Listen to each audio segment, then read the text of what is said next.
PCG pinag-uusapan ang posibilidad ng pagsasagawa ng joint patrols kasama ang Japan at US sa high seas o sa mga karagatan na lampas na sa ating EEZ.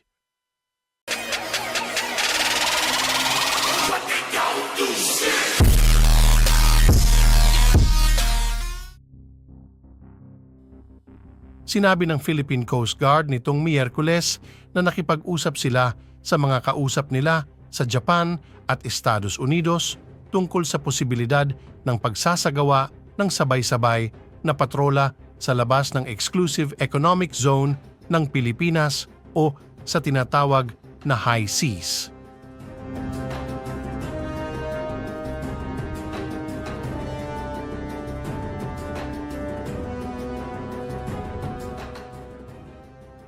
Ibinahagi ito ni PCG Commandant Admiral Ronnie Gilgavan sa isang interview sa Bagong Pilipinas ngayon kung saan pinag-usapan nila ito sa Shangri-La Dialogue sa Singapore.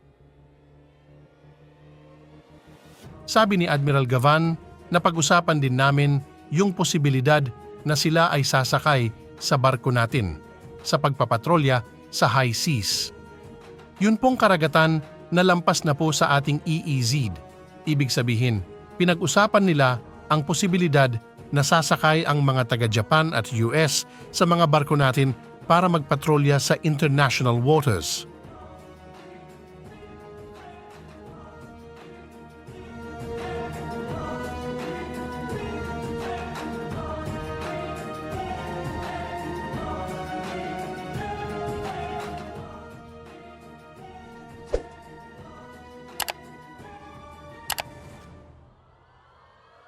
Tinawag ng Pilipinas ang bahagi ng tubig sa loob ng 200 nautical mile o 300 kilometer ng EEZ nito sa South China Sea bilang West Philippine Sea. Kahit na pabor sa Pilipinas ang desisyon ng Arbitration Court sa The Hague, patuloy na inaangkin ng China ang malaking bahagi ng WPS.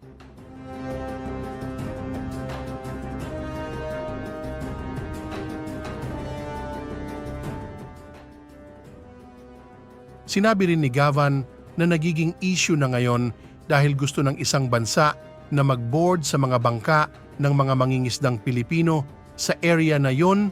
Naging pong issue sa ngayon dahil may po yung isang bansa gustong mag-board ng mga mangingisda papalaot sa bandang iyon. Sa ngayon, wala pang tiyak na petsa para sa posibleng sabay-sabay na patrola.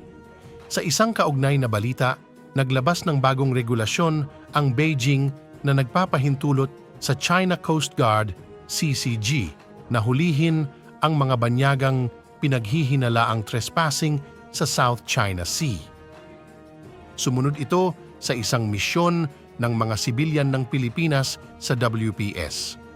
Ayon sa South China Morning Post, ang bagong regulasyon na ito na magsisimulang ipatupad sa Hunyo ay nagpapahintulot na ikulong ang mga pinaghihinalaang ilegal na pumasok sa loob ng hanggang 60 araw na walang paglilitis.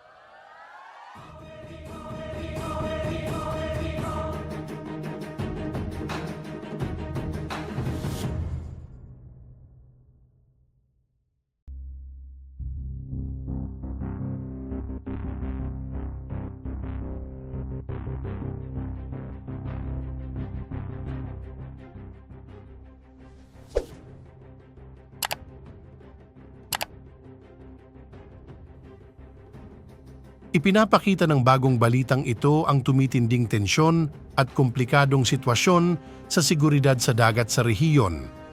Ang pakikipag-collaborate ng PCG sa Japan at US ay posibleng hakbang para protektahan ang interes sa dagat ng Pilipinas at masigurado ang kaligtasan ng mga mangingisdang Pilipino sa pinag-aagawang karagatan.